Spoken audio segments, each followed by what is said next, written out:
It was a quiet Saturday morning when the trouble started. The sun had barely crested over the eastern ridge, casting golden light across the still surface of Clearwater Lake. Birds chirped in the trees, and a soft mist drifted above the water like a dream not yet ready to end. I was sipping coffee on the back porch of my lakefront property, enjoying the silence and the gentle lap of waves against the docked pontoon boat I had just refurbished the week before. The engine purred like a kitten now, and I had plans to take it out later. Maybe even fish a bit or just drift and let the wind carry me. That peaceful moment ended with 3 sharp knocks on the dock's railing. I looked up. Standing there, arms crossed, face already halfway twisted into what I could only describe as professionally offended, was Karen. Every neighborhood has one. Our HOA president, self-appointed protector of Shrub Heights, mailbox colors, and apparently lake purity. She wore oversized sunglasses and a windbreaker that hadn't seen wind in years, but her expression cut through any remaining calm I had like a hot knife. "Excuse me," she said, tilting her head like she was trying to listen to logic she'd already decided to ignore. "Is this your boat?" I nodded. "Morning, Karen. Yes, it's mine. Just finished cleaning her up last week." She didn't even pretend to admire the work. "Well, it's in violation of HOA Code 7.4b. No unauthorized watercraft may be moored overnight on communal shoreline." I blinked. Communal? She tapped the clipboard she somehow always had in hand. "The lake is part of the HOA's shared property. If you want to dock a boat, you need to apply for a permit, submit a size and model review, and pay the seasonal mooring fee." I sipped my coffee, trying not to let her tone ruin the flavor. "That's interesting, Karen. You're sure about that?" She squinted at me like I was either very dumb or dangerously defiant. "Quite. You'll need to remove it by this evening or face a $250 daily fine." I set my mug down, walking toward the dock where she stood. "Karen, I've lived here for 5 years. That boat's been tied up there more days than not. Why is this a problem now?" She sniffed. "We've had several complaints. The HOA is simply enforcing the rules." I almost laughed. "Complaints?" The closest neighbor was half a mile down the shore, and he once asked if he could borrow the boat for duck season. This was a Karen crusade, pure and simple. "Well, I appreciate the notice," I said calmly, "but I think you might want to double-check your facts before you come back with another clipboard." Her eyes narrowed. "Are you refusing to comply?" "I'm just saying," I replied, "things around here aren't always what they seem, and I'm pretty sure this lake isn't quite as communal as you think." She stared at me for a second too long, perhaps wondering if I was bluffing. I wasn't, but she didn't know that yet. Without another word, she turned on her heel and marched back toward her golf cart, parked awkwardly on the gravel drive. I could practically hear her mental checklist of new ways to try and make my life more difficult. I watched her go, then turned back toward the porch, letting a slow smile creep across my face. Because what Karen didn't know, what nobody in the HOA apparently knew, was that 5 years ago, when I bought this property, I had acquired more than just a lakefront house. I had bought the lake, every inch of it, every right-of-way, every submerged parcel, and the paperwork, neatly stored in a fireproof box inside my office, proved it. I hadn't thought it would ever matter. The realtor had called it quirky and told me most buyers didn't even look twice at the legalese in the addendum. But I had. I'd read every word, and now, for the first time since I signed those closing papers, I was glad I had. The war with Karen had begun, and she had no idea how badly she was outgunned. By Monday morning, it was clear that Karen had declared war. I came outside to find a bright orange notice duct-taped to the boat's helm, so aggressively taped, in fact, that I had to peel it off with care just to avoid tearing up the vinyl. Bold, blocky letters screamed "Second Warning," and below it, in neatly typed HOA legalese, was a list of escalating penalties. Daily fine, $250. Administrative fee, $100. Compliance. Deadline, 48 hours. Failure to comply may result in lien proceedings. Lien.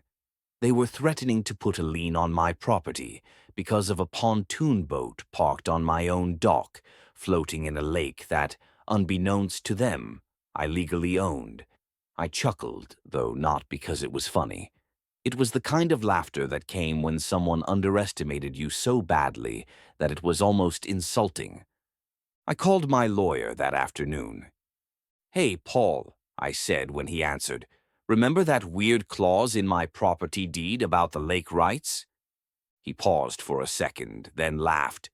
"The unofficial Lake King clause?" "Yeah, hard to forget. Most folks don't own a body of water." "Well," I said, pacing in my home office, "looks like I'm going to need to remind some people. HOA's trying to fine me for keeping my boat in my lake." There was silence then. "Oh, this'll be fun." While Paul prepared a formal letter asserting my ownership, I decided to do a bit of my own reconnaissance. That evening, I attended the monthly HOA meeting, something I hadn't done in 3 years, mostly because I preferred spending my evenings with a fishing rod and a cold drink, not folding chairs and self-righteous monologues. The community clubhouse was filled with the usual suspects. Karen perched at the front like a hawk in a cardigan, a few of her loyal board members nodding solemnly beside her, and about a dozen residents scattered across the room, half of them just there for the free cookies. Karen's eyes locked onto me the moment I walked in.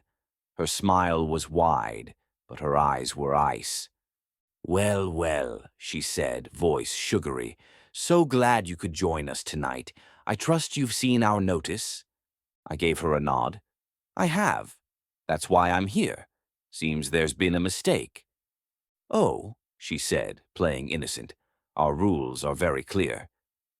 "Actually," I said, pulling a folder from under my arm, "they aren't.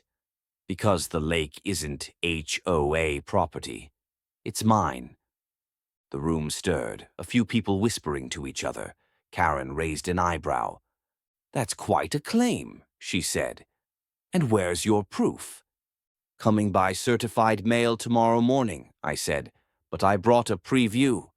I handed her a copy of the deed addendum, the one that clearly outlined my ownership of the lake and specified the boundary lines, usage rights, and maintenance clauses. It even included the registered plat map from the county surveyor. Karen skimmed it, her face losing color by the second. "This can't be accurate," she muttered.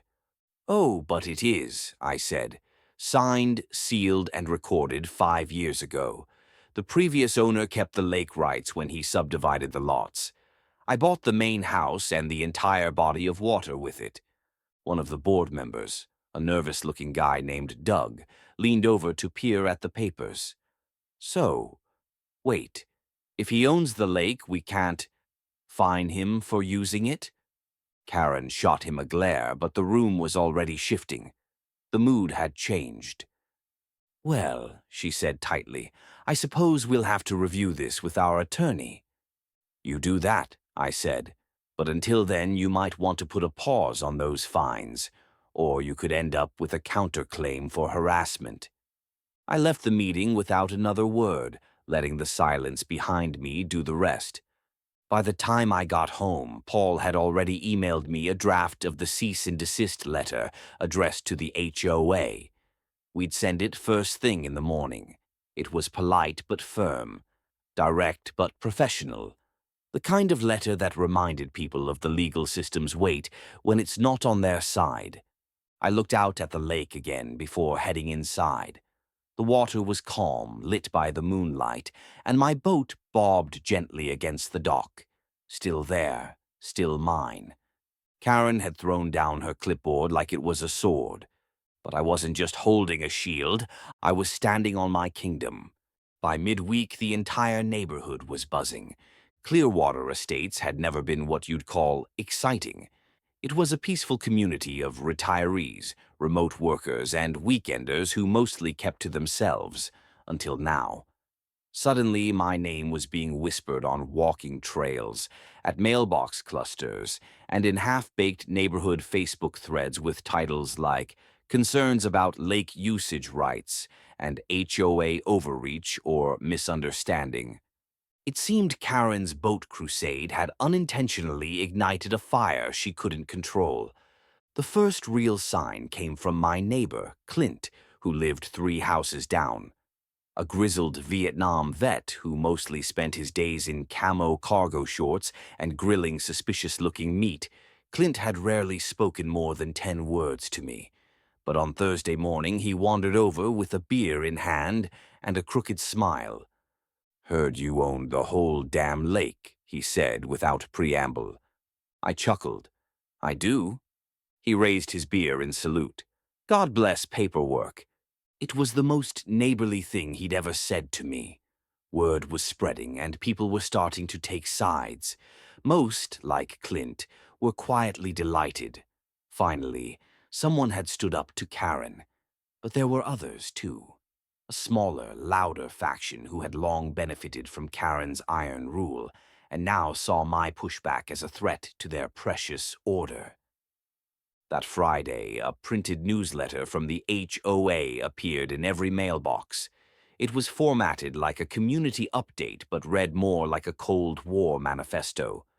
In polite language, it warned residents about uncooperative homeowners, unverified land claims, and the importance of respecting established rules. Karen didn't name me directly, but she didn't have to.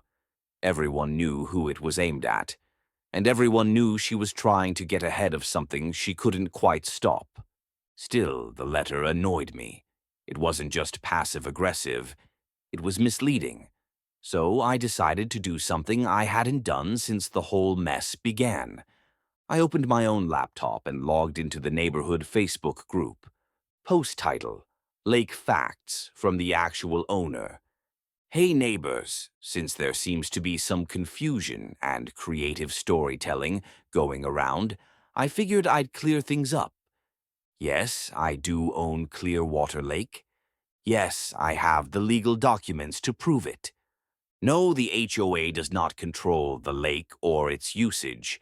Anyone who wants to see the deed or survey info is welcome to reach out. I've got nothing to hide.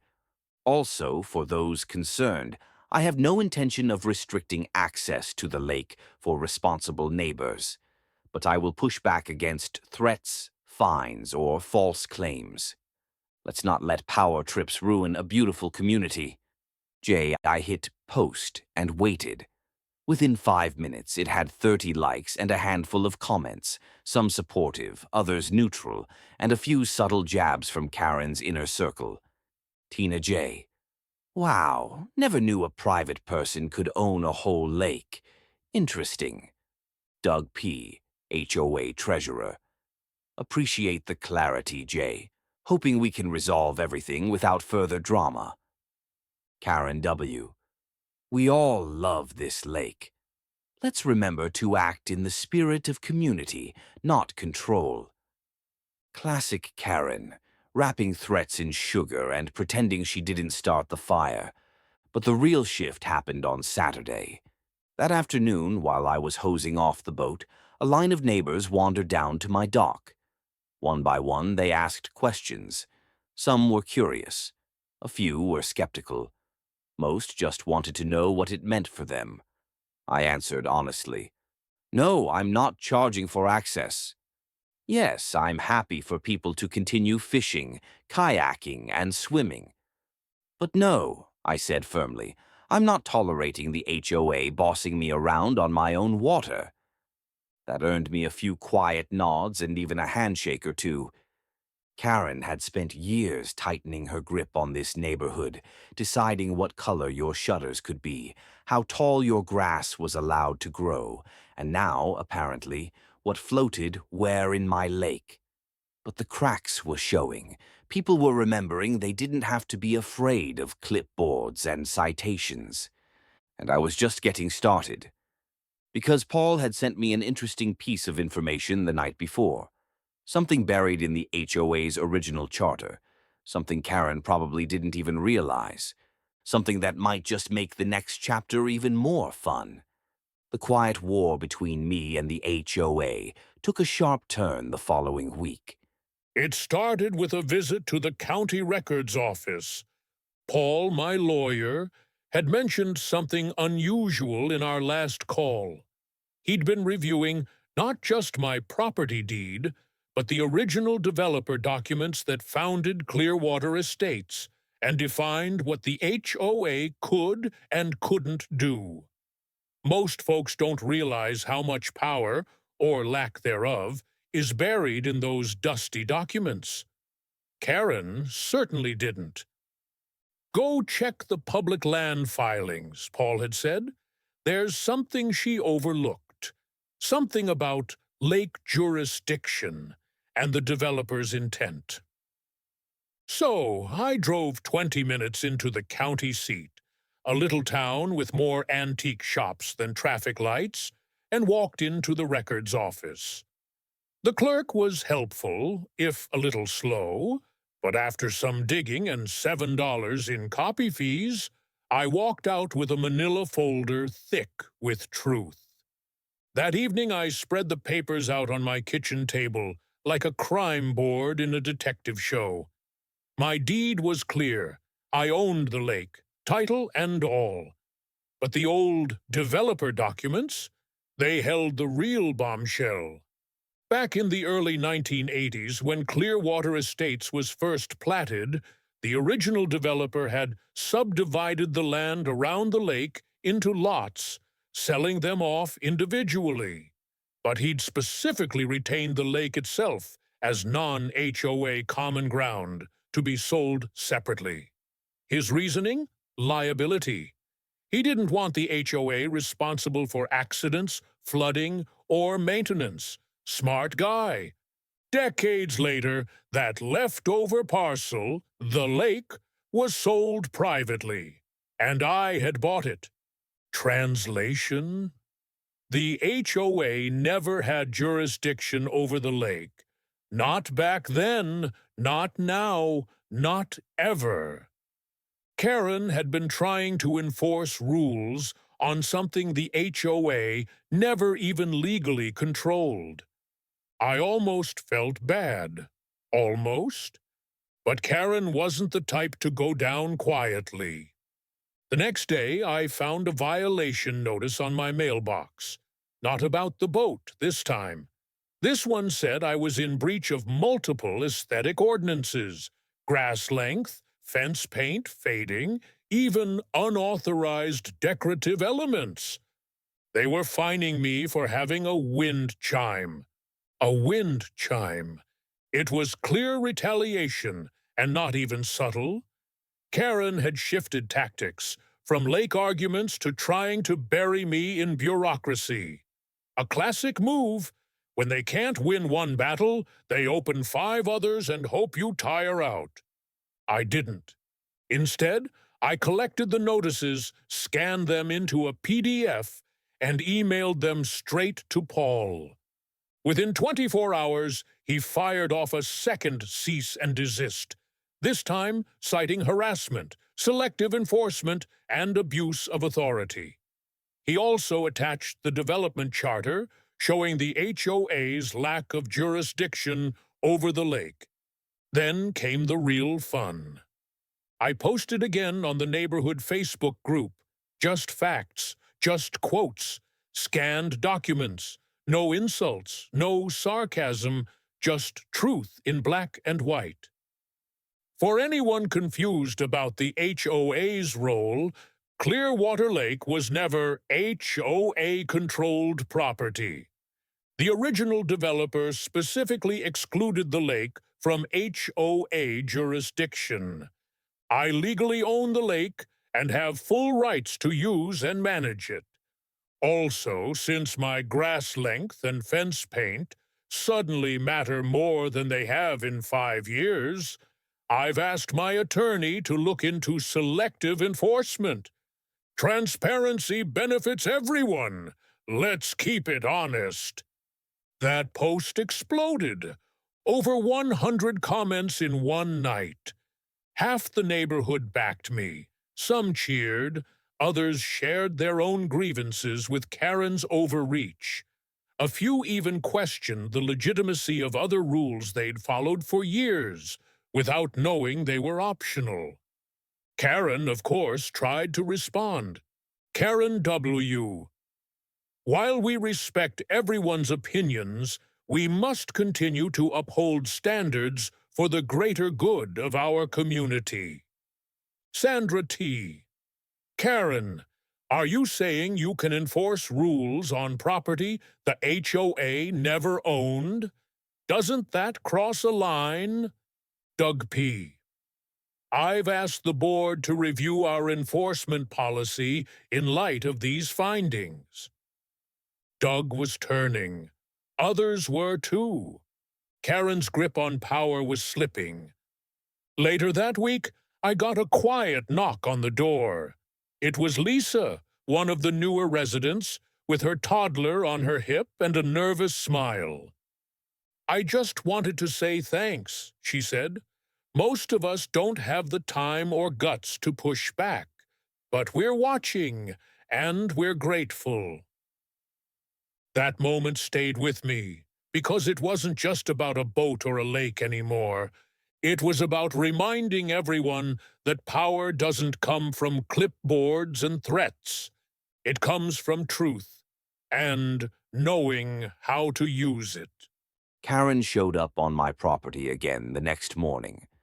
No knock this time, just a sudden angry silhouette standing at the edge of my dock like a storm cloud in a pantsuit. She had two men with her, one I recognized as Alan, the HOA's secretary, and another who looked like he had just been yanked out of a law office mid-sentence, probably their attorney. Karen stood with her arms crossed, clipboard in hand like always, but today she wasn't pretending to be polite. "I'm here to inform you," she said coldly, "that the HOA is contesting your claim of lake ownership. We've hired legal counsel, and until the matter is settled, you are to cease all exclusive use of the lake." I blinked at her. "Exclusive use? Karen, I haven't stopped anyone from using the lake. I've just stopped you from trying to fine me for using it myself." Alan looked extremely uncomfortable, like he'd much rather be watching TV in sweatpants. The lawyer, young, sharp, and clearly regretting this assignment, stepped forward. "Mr. Jenkins, we're here today not to antagonize you, but to clarify the scope of your claim. Ownership of a body of water, especially one surrounded by an HOA, raises complex questions." I nodded. "Sure does. Which is why I brought my lawyer into this 2 weeks ago. You've already been sent copies of the deed, the developer's original plat map, and a cease and desist regarding further violations issued against me." The attorney cleared his throat. "We're reviewing those." Karen wasn't having it. "It's nonsense," she spat. "The lake has always been part of the community. Everyone knows that." "Everyone was wrong," I said calmly. "And let's be honest, you didn't know who owned the lake until you tried to flex HOA muscle, and it backfired." Karen flushed. Her attorney raised a hand to de-escalate. "I understand this is emotional," he said, "but for the sake of peace, would you consider entering into an agreement to share access formally, maybe even lease management rights to the HOA?" I nearly laughed. "Let me get this straight. You're asking me to lease the lake, that I own, to the people who threatened to fine me for having a boat in it." He hesitated. "You'd be compensated." I looked straight at Karen. "That depends. Does the lease come with a free clipboard?" That broke Alan. He actually snorted, then tried to cover it with a cough. Karen looked like she might explode. I let the silence stretch. "No thanks," I said at last. "We're past handshakes and gestures. I'm not leasing anything. But I'll make this public right now so we're all clear. I'm not restricting lake access. I'm not banning boats or kids swimming or people fishing. But the HOA has no authority over the water, the dock, or how I choose to use it. That's final. The lawyer scribbled in his notepad, probably already planning how to get off this case. Karen turned to leave, muttering something about litigation and setting a precedent. I wasn't worried. Paul had already confirmed that the law was firmly on my side. If they wanted a court case, they were going to lose, loudly and expensively. As they retreated down the gravel path, I noticed something strange. Neighbors had started gathering near their fences and driveways, watching. Whispers had clearly spread fast. Clint was leaning on his shovel, Lisa waved politely from her porch, and a teenager even gave me a subtle thumbs up from a canoe at the edge of the lake. The whole neighborhood was quietly witnessing the moment Karen realized she wasn't the queen of Clearwater anymore. I went back inside and called Paul. "They're trying to contest the deed," I told him. "Let them try," he said. "If this goes to court, I'll bury them in documents so deep they'll need scuba gear." That made me smile. Later that evening, I got a message from Doug, the HOA treasurer who had been slowly peeling away from Karen's influence. He'd called a special board meeting for the weekend to discuss future governance issues, the email said. Translation: mutiny. Karen had finally pushed too far, and the very rules she once used to control others were now being turned against her. The tide had shifted. The lake may have been the battleground, but this was about more than water. It was about ownership of authority. And Karen had just found out she didn't own much at all. By the time Saturday morning arrived, the whole neighborhood felt like it was holding its breath.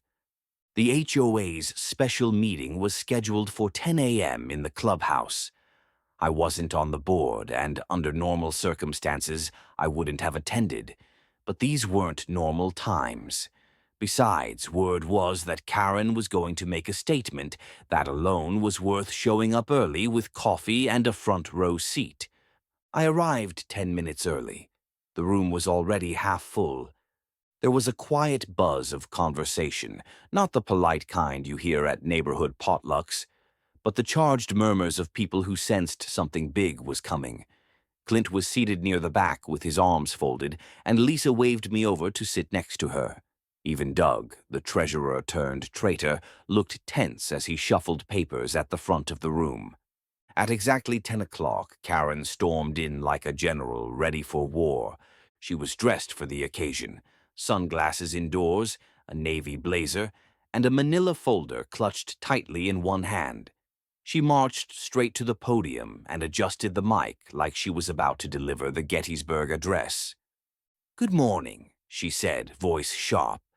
"We're here today to address the concerning developments surrounding the lake and recent misinformation being spread within our community." Here we go, I thought. Karen flipped open her folder. The HOA has long maintained that Clearwater Lake is a shared community feature, subject to our collective governance. However, one homeowner, she didn't say my name, but all eyes flicked to me, has claimed exclusive ownership, citing documents we believe may not reflect current jurisdiction or homeowner expectations. There was a murmur of confusion and protest. Doug cleared his throat. "Karen, we've reviewed the deeds. The lake was never included in the original HOA property plan. The board voted to acknowledge that 2 nights ago." She spun toward him. "That vote was premature and uninformed. You don't speak for the entire board." "I do when it's unanimous," Doug replied coolly. Karen's face turned red. "Unanimous? You've been whispering behind my back, undermining the rules that keep this place orderly. This isn't just about the lake. It's about control, standards." "Karen," I said, finally speaking up, "what you're describing is exactly the problem. You've confused rules with power, and the lake was never yours to regulate." She slammed her folder shut. And what if I don't accept that? What if I take this to the county, to court? Then you'll lose, Doug said plainly. We all saw the documents. It's done. Karen turned on the room, desperate now. You're all just going to let him win? After everything I've done to keep this community clean, respectful? Clint spoke from the back. You mean all the fines, threats, and emails about how my truck was too visible? Laughter rippled through the crowd. Karen's control was slipping like water through her fingers. I gave this place structure, she barked. You'd all be knee-deep in crabgrass without me. Lisa leaned forward. Karen, we're not ungrateful, but you went too far. People moved here for peace, not policing. Karen looked around, waiting for someone, anyone, to back her up. No one did. Her voice cracked. So that's it? You're all just going to follow him now? I stood. No one needs to follow me. They just want to live their lives without fear of being cited for wind chimes. Laughter again, louder this time. Karen's face twisted. This isn't over, she whispered, almost to herself. But it was. She stormed out, the manila folder clutched like a lifeline, and silence filled the room after the door slammed behind her. Doug let out a slow breath. Well, I suppose that concludes the meeting. The room broke into quiet applause, not for anyone in particular, just for the long-overdue release of tension. Neighbors lingered afterward, chatting, shaking hands, sharing stories of Karen's past misdeeds like veterans comparing battle scars. Back at the lake that afternoon, the air felt lighter. I watched a few kids toss rocks into the water. A couple set up fishing chairs at the shore. No one looked over their shoulder. No one worried about being scolded for casting in the wrong direction or standing too close to someone's fence line. It wasn't just my lake anymore. It never really was.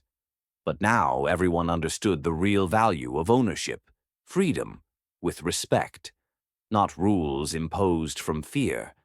Karen had built a kingdom on paperwork and paranoia.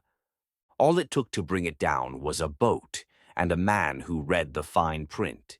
Karen disappeared for almost 2 weeks. No emails, no notices taped to doors, no morning power walks with a clipboard bouncing at her hip. Her absence was so sudden and total that it felt like the HOA had been temporarily deactivated, like someone had pulled the plug on a system that never shut off. And no one complained. In fact, the neighborhood seemed lighter. But of course, peace doesn't last forever, not when an HOA is involved. One Thursday morning, a formal letter arrived in my mailbox. Not taped, not scribbled, typed, printed, and delivered in a crisp envelope with the HOA logo at the top. This wasn't Karen's usual brand of threat. It was professional. Dear Mr. Jenkins, the HOA Board of Clearwater Estates invites you to a special closed session discussion to explore a mutually beneficial resolution regarding the lake property and its integration into community planning. We value your presence in this community and believe collaboration is in everyone's best interest. Sincerely, Doug P., Acting HOA President. I almost laughed out loud.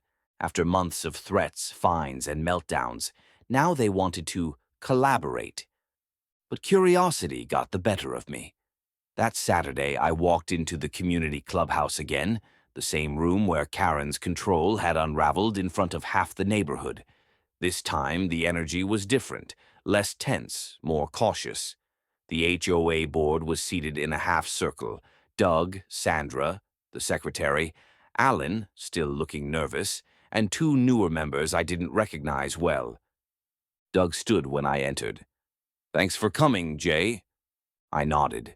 Heard you want to talk about the lake. Not just the lake, Doug said, gesturing for me to sit.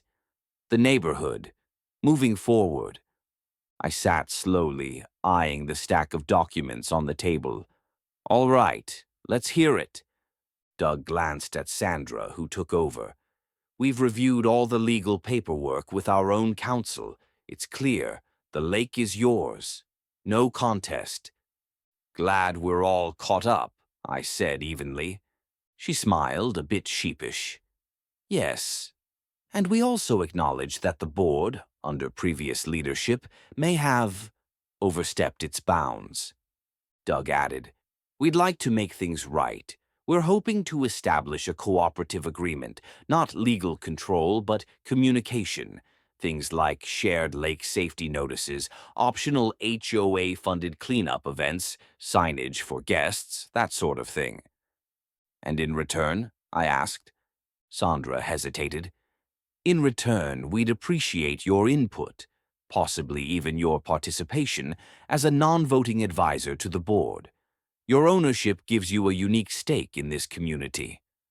I sat back, thinking. It was a smart move. They knew they couldn't control the lake, but they also knew I could make their lives difficult if I wanted to. Start charging dock access fees, restrict shoreline use, even post signs. I had the right, but I hadn't used it. And now they were trying to meet me halfway, hoping I'd stay cooperative and silent.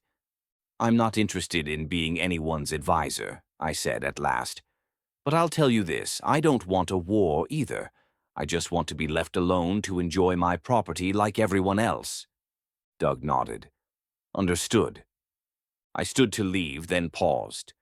But one thing needs to change. Everyone looked up. No more weaponized rules. No more Karen-style leadership.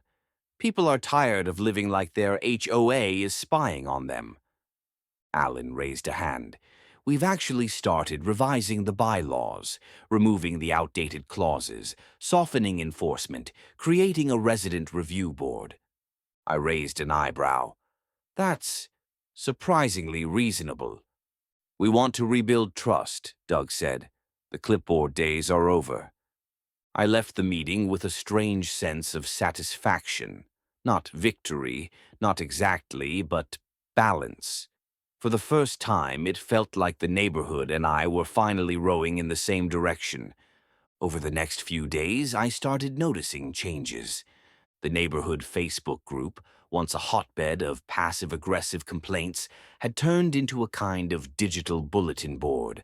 Lawnmower recommendations, lost pets, sunset photos. HOA notices were suddenly friendly, suggestions instead of commands. Residents started waving more. A few even stopped by to ask about the lake, if they could launch paddleboards if I minded fishing after dark. I always said yes. One evening, Clint knocked on my back door with a cooler full of beer and a surprising question. You ever think about turning that boat into a community cruise? He asked. Charge $20 a head. Give folks a sunset tour. Could raise money for a lake cleanup or something. I smirked. That's dangerously close to me being cooperative. He grinned. Never thought I'd say it, but maybe we need more of that. Maybe we did. Karen never returned to the board. Rumor had it she stepped down for health reasons, though the only thing truly sick had been her sense of authority. And just like that, the tides had turned. I hadn't set out to change the neighborhood. I just wanted to keep my boat where it belonged. But sometimes all it takes is one quiet stand to remind everyone that power doesn't come from fear. It comes from facts and knowing when to push back. It all could have ended quietly, me with my lake, the HOA licking its wounds, and the neighborhood learning to breathe again. But like any battle that simmers instead of boils, there were still embers hiding under the ashes, and Karen wasn't done stirring them. 3 weeks after the board's attempt to mend fences, I received a letter that nearly made me laugh out loud. It wasn't from the HOA, but from a law firm. A different one. A fancy one, judging by the letterhead that screamed billable hours. The contents were simple and utterly ridiculous. Unauthorized use of community resources. Dear Mr. Jenkins, We represent a group of concerned residents who allege that your continued use of Clearwater Lake, including private boating and dock ownership, constitutes monopolization of what has historically been perceived as shared property. It went on like that, dense, arrogant, and clearly the work of someone who refused to let go. At the bottom, client Karen W. et al. Karen had lawyered up privately, without the HOA's blessing, without the board's involvement, and she was trying to build a case from a handful of disgruntled neighbors who either still feared her or simply missed the days when someone else was calling the shots. So I called Paul. He listened to me read the letter out loud, chuckled darkly, and said, "Let's end this once and for all." The cease and desist letter Paul drafted was, in a word, beautiful. It was the legal equivalent of a mic drop, clear, surgical, and firm, without being petty. We mailed a copy to the law firm, emailed Karen directly, and, just for good measure, posted a summarized version on the neighborhood Facebook group. Not the whole letter, just enough of the truth to close the book. To my neighbors, some of you may have received or been told about legal threats involving the lake. I want to clarify. I am the legal documented owner of Clearwater Lake. My property deed and county records confirm this. Attempts to challenge this ownership through intimidation or false legal claims are being addressed appropriately. To the 95% of you who have shown support, thank you. The lake remains open to respectful use. To the rest, I suggest reviewing the facts before following someone else's grudge. J. The post got more reactions than anything I'd ever written, over 200 comments in 2 days. Most were supportive. A few were angry but anonymous. One from a concerned account tried to challenge me, but the community pounced with links to county maps, screenshots, and quotes from the original HOA charter. It wasn't just my cease and desist anymore. It was the neighborhood's. Doug reached out that weekend and invited me to speak at the next HOA meeting, not as a board member, but as a representative of the lake's ownership, and unofficially, the new voice of reason. It felt surreal. The same group that once tried to bully me into compliance was now offering me a seat at the table. I didn't want a title. I wasn't interested in elections or rulebooks, but I agreed to speak because it felt like something had to be said out loud, something about finality. That Tuesday night, I stood at the front of the clubhouse, lake documents spread on the table beside me. I kept it short. Ownership isn't about control, I said. It's about responsibility. I've never asked to fence the lake off or limit your access, but I won't be threatened in my own home. Not by fines, not by lawsuits, not by rumors. That part of our story ends tonight. And for the first time, the whole room applauded. Later, Clint raised his hand. You think Karen will try again? Someone else chimed in. I heard she's trying to move. I smiled. She can take the clipboard with her. After the meeting, a few residents came up to thank me, not just for owning the lake, but for reminding them that they could stand up too, that rules need limits, that peace and power don't have to be opposites. That night I walked back to my dock, took a seat in my old chair, and watched the moon ripple across my water. I cracked a beer and listened to the crickets. No Karen, no clipboard, no nonsense. It was quiet. It was finally mine. And it was over. The weeks after the cease and desist letter felt like stepping into a new season, one where the air was clearer and the usual noise of conflict had finally settled. Karen was gone. Not just physically. Rumor had it she'd sold her house and moved out of state, though no one seemed eager to share the details. Her shadow still lingered like an echo, but the neighborhood no longer flinched at her name. Without her constant policing and petty regulations, life around the lake grew quiet and normal in a way I hadn't realized I'd missed.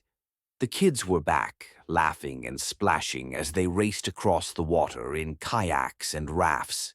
Neighbors who once kept to themselves started gathering on the docks for impromptu barbecues and fishing tournaments. The sense of us versus them dissolved almost overnight. Doug called me one evening. "We're planning a community picnic down by the lake next weekend," he said, sounding genuinely optimistic. "You should come. It's your lake now, too." I smiled. "I'll bring the boat." And so I did. That day, the sun was shining just right. Families spread blankets on the grass, music floated softly from a portable speaker, and the smell of grilled burgers and roasting marshmallows filled the air. Children's laughter bounced off the water like a melody. I stood near the shoreline, watching it all, feeling a deep sense of satisfaction, not because I had won a battle, but because the lake had finally become what it was always meant to be, a place for everyone. A few neighbors approached me, eager to chat. Lisa, who once avoided eye contact during Karen's reign, told me how much the change meant to her family. "Now my kids can just be kids," she said, eyes bright. "No more worrying about getting in trouble for climbing a tree or bringing friends over." Clint joined us, holding 2 cold beers. "To new beginnings," he toasted, clinking his bottle against mine. As the sun dipped low, I took the boat out for a quiet cruise. The water was calm, reflecting the oranges and purples of dusk. It was hard to believe just months ago this lake had been the source of so much tension. Back on shore, I noticed a small group gathered around Doug and the board members.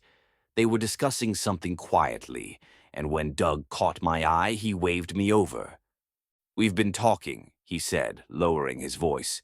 "Now that the dust has settled, there's a lot of interest in improving the lake for everyone. Docks, safety measures, maybe even a kayak rental program." I raised an eyebrow. "Sounds ambitious." "It is," Doug admitted, "but the community's behind it. And we were wondering if you'd consider partnering with us. Not as an advisor or official board member, but as a co-steward of the lake." I considered the offer carefully. I hadn't wanted this fight. I hadn't wanted this responsibility. But now that the lake was mine, and the neighborhood had started to heal, maybe it was time to think bigger. "Let's see what we can do," I said at last. The weeks that followed were full of meetings, planning sessions, and late-night emails. The old guard was gone, but the new energy was contagious. People who had once been divided were now working side by side, painting signs, clearing debris, organizing cleanup days. One morning I was standing by the water when a little boy approached me shyly. "Are you the lake owner?" he asked, clutching a fishing pole almost too big for him. I smiled. "Yep, that's me." "Can I fish here?" he asked. "Of course," I said. "Everyone's welcome." He grinned wide, running off to join his friends. That moment crystallized everything for me. Ownership wasn't about fences or control. It was about stewardship and trust. As the community grew closer, I realized that Karen's chapter had been a catalyst, painful but necessary. It forced us all to look at what really mattered: respect, fairness, and the simple joy of sharing a beautiful lake. For the first time in years, Clearwater Estates felt like home. The seasons turned again, and with them, so did the rhythm of life around Clearwater Lake. What had once been a battleground of wills and misplaced authority was now a thriving community playground where friendships blossomed alongside the wildflowers on the shoreline. It was strange to think back on how close we'd come to losing the very heart of this place. Karen's reign had left scars, but it also taught us lessons we wouldn't forget. Not just about ownership or legal boundaries, but about what it means to belong somewhere, and to each other. The lake had become more than water and land. It was a symbol of renewal. The community picnic that Doug and the board had organized months ago became a quarterly tradition. Each event brought more people, more smiles, and more stories shared over picnic tables laden with homemade dishes and laughter. Kids who had been strangers before now played together, their shouts of joy mingling with the splash of paddles in the water. One particularly warm summer evening, I found myself on the dock as the sun dipped low, painting the sky with streaks of gold and crimson. Lisa and Clint joined me, and we sat quietly, watching the last light dance on the waves. Hard to believe this all started with a boat and an angry HOA president, Lisa said with a chuckle. Clint nodded. Yeah, and now it feels like the lake belongs to all of us, not just one person or one group. I smiled, feeling a deep sense of peace. That's what it should be. The months following the cease and desist letter had been a whirlwind of change. The board revamped the HOA bylaws, removing the most draconian rules Karen had enforced and replacing them with guidelines born from community input and common sense. We established a Lake Stewardship Committee, an informal group made up of neighbors, including me, tasked with coordinating maintenance, safety, and activities. The committee's work became a model for cooperation, proof that when people share ownership in spirit as well as on paper, great things happen. One project I was especially proud of was the kayak rental program. It started small, just a few kayaks donated by neighbors, but grew quickly, becoming a favorite weekend activity. Watching families paddle out together, discovering the lake's quiet coves and sun-dappled shores, reminded me why I fought so hard to protect this place. But it wasn't just the physical changes that mattered. The community's attitude shifted too. Neighbors were kinder, more respectful, and more willing to listen. The social media group, once a battleground of complaints and rumors, became a place of celebration and support. Karen's absence was palpable, but her legacy served as a cautionary tale. People spoke less about rules and more about responsibility and care. The HOA transformed from a controlling force into a servant of the people, responsive and accountable. One afternoon, I received a call from a local journalist who had heard about our story. They wanted to write a feature on how a neighborhood overcame conflict through understanding and cooperation. I agreed, but told them the story wasn't about me. It was about everyone who refused to give up, who chose dialogue over division. As the interview wrapped up, I looked out at the lake shimmering in the afternoon sun and thought about the future. There would always be challenges, disagreements, misunderstandings, the occasional rogue Karen trying to assert control. But now the community was ready. We had learned how to stand firm, how to listen, and how to grow. The boat sat peacefully tied to the dock, no longer a symbol of conflict but of connection.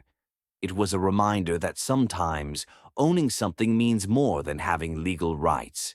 It means nurturing a shared dream. As I watched the sun set behind the trees, I felt ready for whatever came next. Because this lake, this neighborhood, and this new chapter belonged to all of us, and that made all the difference.